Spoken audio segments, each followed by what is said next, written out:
বিসমিল্লাহির রহমানির রহিম কুল ইয়া ইবাদিয়াল্লাযীনা আসরাফু আলা আনফুসিহিম লা তাকনাতু মির রাহমাতিল্লাহ ইন্নাল্লাহা ইয়াগফিরুয যুনুবা জামিআ ইন্নাহু হুয়াল গফুরুর রহিম। কুল আল্লাহর হাবিবকে বলতেছে, ও হাবিব আপনি বলে দিন, বলুন হে আমার বান্দাগণ, কুল ইয়া ইবাদিয়াল্লাযীনা আসরাফু আলা আনফুসিহিম, তোমরা যারা নিজেদের প্রতি অবিচার করছো,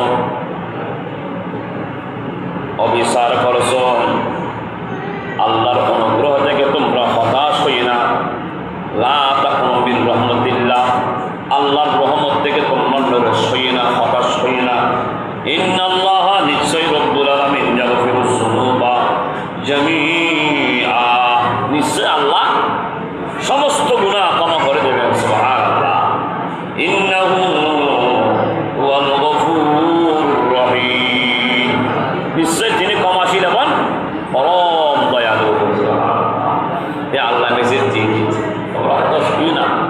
মানুষ যখন পশ্চৈফত হয়েছে, ভিতর ভিতরে আঘাত করতেছে, কারো কাজের স্মৃতি পৌঁছে গেল, এমনকি মুসলমানরা তখন যেটা হতাশ হয়ে গেছিল, পেরেশানি হয়ে গেছিল, সাথে সাথে আল্লাহ কোরআনের আয়াত করিমে নাযিল করে আল্লাহ ওই মুসলমানদেরকে অন্তরটি আল্লাহ ঠান্ডা করে দিল। সুবহানাল্লাহ।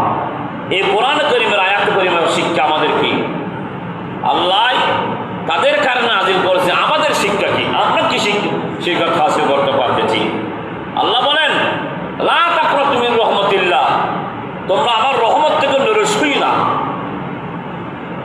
ইন্নাল্লাহা ইয়াগফিরুয যুনুবা জামিআ, আল্লাহ বলেন নিশ্চয় আমি আমার বান্দার সমস্ত গুনাহ ক্ষমা করে দিই। সুবহানাল্লাহ। ইন্নাহু, নিশ্চয়, হুয়াল গফুরুর রহিম, নিশ্চয় তিনি ক্ষমাশীল এবং পরম দয়ালু। সুবহানাল্লাহ। ও দয়ালু, এটা আল্লাহ। আমরা আল্লাহকে বিশ্বাস করি, তো আল্লাহকে বিশ্বাস করার পর যখন আল্লাহর দয়া, আল্লাহর মেহেরবানি থেকে আমরা বঞ্চিত হয়ে যাই, আল্লাহ থেকে হয়ে যায় আল্লাহর রহমতের দুয়ার, আল্লাহ কি হয়ে যায় বান্দার প্রতি নিরাশ হয়ে যায়, রাগ হয়ে যায়। যেটা খুশি হবে বান্দা যখন আল্লাহর রহমত থেকে বিমুখ হয়ে যাবে, মুখ ফিরেই ফেলবে, তখন আল্লাহ কি হয়ে যায়, বান্দা, ও বান্দা, আমি তোমার জন্য এই সমস্ত দুনিয়া সৃষ্টি করেছি, নিয়ামত সৃষ্টি করেছি, তোমরা সেগুলো হারাই ফেলেছে কেন? আল্লাহ কি করে, কতগুলো পাহাড়ের মধ্যে নিক্ষাপ করে দেয়, সাগরের মধ্যে নিক্ষাপ করে দেয়। পুকুর এখানে আমরা দিয়েছি বা আপনারা দিয়েছেন, অন্য এক জায়গায় পুকুর দিয়েছেন, পুকুরের মধ্যে আপনি লটকা মাছ আসবে লা, পুকুরের মধ্যে আপনার সুই মাছ আসবে, পোহা মাছ আসবে, ইলিশ মাছ আসবে না। তো সাগরের মধ্যে কি আমি দিয়েছি, আপনি দিয়েছেন, যত বড় মাছ আপনি খাবার জন্য আপনার ভাই বন্ধু মুসলমান জেলেরা গেছে, তাওয়াক্কাল আল্লাহ, আল্লাহর তাওয়াক্কাল করে নিয়ত করে তখন জাল বাসিয়ে দিয়েছে, তখন আসতেছে কার্পু, বিভিন্ন ধরনের আইটেমের মাছ, জীবনও দেখিনি, আপনি দেখেন না। এখানে কে দিয়েছে ও নিয়ে আমার মাছগুলো?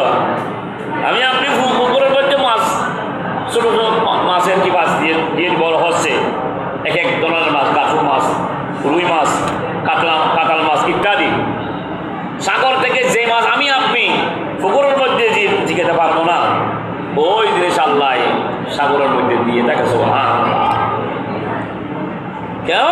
এটা কার জন্য আল্লাহ দিচ্ছে? আমাদের জন্য, আপনার জন্য, যারা আল্লাহর কাজ করতেছে। আল্লাহ বলেন, উদউনি আস্তাজিব লাকুম, বলো না, আমাকে ডাকো না, আমি তোমার ডাকে সাড়া দিব। আরো কি করো তোমরা? আমি তোমাদেরকে সৃষ্টি করেছি তো, ওমা খালাকতুল জিন্না ওয়াল ইনসা ইল্লা লিয়াবুদুন, তোমাদের এক কাজ আছে, আমি রব্বুল আলামিনের ইবাদত বন্দেগী করা। সুবহানাল্লাহ। মানুষ এবং জিন, তোমার যখন বিপদে পড়ে যাবে, কষ্টের মধ্যে পতিত হয়ে যাবে, তখন আমি আমার রহমতের ছায়া থাকবে, আমি রব্বুল আলামিনের দয়া থাকবে। লা তাকনাতু মির রাহমাতিল্লাহ, তোমরা আমার রহমত থেকে নিরাশ হই না। যখন হয়ে যায় আমরা কি করি, আমাদের অপরাধের কারণে, গুনার কারণে এটা আমাদের কি হয়, বিপদ এসে যায়। অন্য